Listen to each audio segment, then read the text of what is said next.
అసలు మీ నుంచి మీరు ఎప్పుడైనా నెగెటివ్ ఎనర్జీస్ తీసుకునే ప్రయత్నం చేస్తారా? అసలు నెగిటివ్ ఎనర్జీని శరీరమే పెట్టుకుంటే అసలు దీని మీద ఇంట్రెస్ట్ ఎలా వచ్చింది? ఇది ఉంది అని మీకు తెలిసింది ఎప్పుడు? అంటే నేను జాతకాలు చూస్తున్నప్పుడు మెయిన్గా మా భార్యకే ఇబ్బంది ఉండేది. ఫస్ట్ జాతకాలు నేర్చుకున్నాక మా భార్యకి ఇబ్బంది ఉంది. ఇక ఊళ్ళే దాన ధర్మాలు చేస్తుండే అందరూ అనేవాళ్ళు. మా మదరు 91లో చనిపోతే అత్తలాకనే దానం చేస్తుంది, అత్తలాకనే అన్ని ఇస్తుంది. మా మదరే చనిపోయి మా ఇంట్లో ఉండి ఆ ఎనర్జీ తీసినాక ఏ తలనొప్పి లేదు. అంటే ఆ ఎనర్జీ ఎవరిదో కాదు, ఇక నిర్ధారించినాక బంద్ చేయడం జరిగింది. బంధించిన తప్పలే. మనం గెస్ చేయొచ్చా అతని మీద నెగటివ్ ఎనర్జీ ఉందా లేదా అనేది? చెప్పవచ్చు. వ్యక్తి యొక్క ఏదైనా చెప్పవచ్చు. అతనికి ఎలాంటి సమస్య ఏందనేది మనం మొత్తం చెప్పవచ్చు.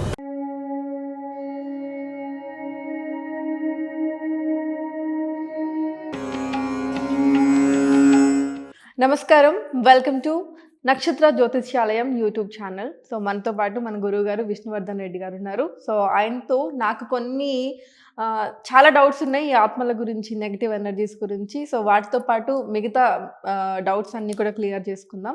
నమస్తే గురువు గారు. నమస్కారం. ఎలా ఉన్నారు? మీ ఆత్మలన్నీ ఏమంటున్నాయి? ఏమంటే మా చుట్టే తిరుగుతున్నాయి.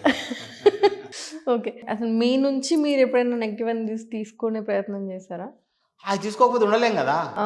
అసలు నెగిటివ్ ఎనర్జీని శరీరమే పెట్టుకుంటే మనం ఇక్కడ మాట్లాడలేము. మాట్లాడి అవి డిస్టర్బెన్స్ స్టార్ట్ చేస్తాయి, తలనొప్పి స్టార్ట్ అవుతుంది, ఇరిటేషన్ వస్తుంది, కోపం వస్తుంది. అకారణంగా అతలను తిడుతుంటాం మనం. ఎందుకంటే ఇది మనల్ని స్థిమితంగా ఉండనియదు మైండ్ ఎనర్జీ అట్లా డిస్టర్బ్ చేస్తాయి. ఇప్పుడు వేరే వాళ్ళకేమో వాళ్ళ వంశస్థులు వాళ్ళ ఇంట్లో ఎనర్జీలు వస్తే నా దగ్గరికి అందరు వస్తారు. ఎట్లా అంటే నేను అందరికి సేవ చేస్తున్నా కాబట్టి ఆ ఎనర్జీలకు నేను ఒక అయస్కాంతం లాగా వాటికి తెలుస్తుంది. వాటి బాధలు చెప్పుకోవడానికనో లేకపోతే వాటి కొరకు మన దగ్గరకు అట్రాక్ట్ అయ్యి వస్తాయి. ఓకే, అసలు దీని మీద ఇంట్రెస్ట్ ఎలా వచ్చింది? ఇది ఉంది అని మీకు తెలిసింది ఎప్పుడు? అంటే నేను జాతకాలు చూస్తున్నప్పుడు మెయిన్గా మా భార్యకే ఇబ్బంది ఉండేది. నేను ఫస్ట్ జాతకాలు నేర్చుకున్నాక మా భార్యకి ఇబ్బంది ఉంది. ఆమె ఊకే సిక్కై పండుకునేది. ఇక ఊళ్ళే దాన ధర్మాలు చేస్తుండే అందరూ అనేవాళ్ళు. అత్తలాకనే దానం చేస్తుంది, అత్తలాకనే అన్ని ఇస్తుంది. నేనే పరిచయం అసలు జనాలు ఎందుకు ఇట్లా అంటున్నారు అని. అయితే మా గురువులను అందరినీ సంప్రదించిన. అసలు మా భార్య బాగా సిక్ అవుతుంది, ఇబ్బంది అవుతుంది, ఏం చేయాలంటే అన్ని దానాలు చేయి గుళ్ళకు అని చెప్పారు. ప్రతి ఒక్కరు అదే చెప్పారు, ఎవరు కూడా సొల్యూషన్ చెప్పలేదు. లాస్ట్కు నాకు ఈ స్కానర్ గురించి తెలవడం జరిగింది, నేర్చుకోవడం జరిగింది. నేర్చుకున్నాక ఫస్ట్ మా భార్య మీద ప్రయోగం చేసిన. మా మదర్ ఎనర్జీ దొరికింది. మా మదరే చనిపోయి మా ఇంట్లో ఉండి మా మదరు 91లో చనిపోతే నా పెళ్ళి 2001లో అయింది. అప్పుడు కూడా వచ్చి మా భార్యను పట్టుకుంది. అంటే కోడలు చూడాలన్న కోరిక ఉన్నదేమో.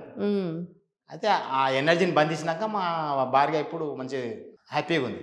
సిక్ అనేది అంతకుముందు ఊకే సిక్ అవుతుండే. మేము మైగ్రేన్ తలనొప్పి అని స్టార్ హోమియోలో ఒక 6 నెలలు మందులు కూడా తిన్నాము మా భార్య, అంటే తలనొప్పికి. కానీ ఈ ఎనర్జీ ఎప్పుడైతే తీసారో అప్పుడు ఆ ఎనర్జీ తీసినాక ఏ తలనొప్పి లేదు. అంటే ఆ ఎనర్జీ ఎవరిదో కాదు, మా మదర్దే. ఇక నిర్ధారించినాక బంద్ చేయడం జరిగింది. బంధించిన తప్పలే అట్లా అన్నారు. అందుకు అట్లా మా ఇంటి కోసం మా కోసము నేర్చుకోవడం జరిగింది ఈ కోర్సు. రీసెర్చ్ ఎక్కడ ఉంది, ఎవరు నేర్పుతారు ఏందని వాళ్ళు చెప్పింది కొంత నేను నేర్చుకుంది ఎక్కువ. అంటే మనం దాంట్లో క్షుణ్ణంగా లోపలికి వెళ్ళిపోతే లోతు అనేది తెలుస్తుంది ఏందనేది. దాని మీద రీసెర్చ్ నేను మొత్తం రీసెర్చ్ చేసినంత ఈ నెగిటివ్ ఎనర్జీ మీదే. ఎవరు వచ్చినా ఏడైనా ఎవరికైనా చూపిస్తాను నెగిటివ్ ఎనర్జీ. తెలియక అది ఉంటుందా అనుకుంటారు. నేను ఈరోజు పెట్టే వీడియోనే ప్రూఫ్. నేను మామూలుగా మీకు ఎవరికైనా సరే లైవ్లో చూపిస్తా మీ ఇంటి వాళ్ళ ఆత్మలను. లైవ్లో అంటే కంటికి కనబడదు, జస్ట్ ఎనర్జీ కనబడుతుంది. కంటికి ఆకారం కనబడదు, శరీరం పోయినాక ఆకారం ఎట్లా కనబడుతుంది అంతే. మీరు మెడిటేషన్ పవర్ నేర్చుకుంటే వినొచ్చు, వాళ్ళు మాట్లాడతారు మనతో. అంటే మెడిటేషన్ పవర్ ఉన్నోళ్ళకు ఈ సూక్ష్మ శరీరం వస్తుంది, దానితోటి సౌండ్ వినబడుతుంది మనకు. ఇవి మాట్లాడతాయి ఈ నెగిటివ్ ఎనర్జీ. మాట్లాడిన వాళ్ళని కూడా నా దగ్గరకు నేను చూసినా కూడా నా క్లయింట్లను. అండ్ ఇప్పుడు జనరల్గా ఒక మనిషి ఇబ్బంది పడుతున్నాడు, ఒక మనిషి బాధపడుతున్నాడు అంటే మనం గెస్ చేయొచ్చా అతని మీద నెగిటివ్ ఎనర్జీ ఉందా లేదా అనేది? చెప్పవచ్చు. వ్యక్తి యొక్క ఫోటో చూస్తే ఏదైనా చెప్పవచ్చు. అతనికి ఎలాంటి సమస్య ఉంది, ఎందుకు సమస్య ఉంది, ఏం చేస్తుండు ఏందనేది మనం మొత్తం చెప్పవచ్చు. ఈ స్కానర్ ద్వారా నేను ప్రతిదీ చెప్పగలుగుతా. 100% నిజమవుతుంది. ఓకే.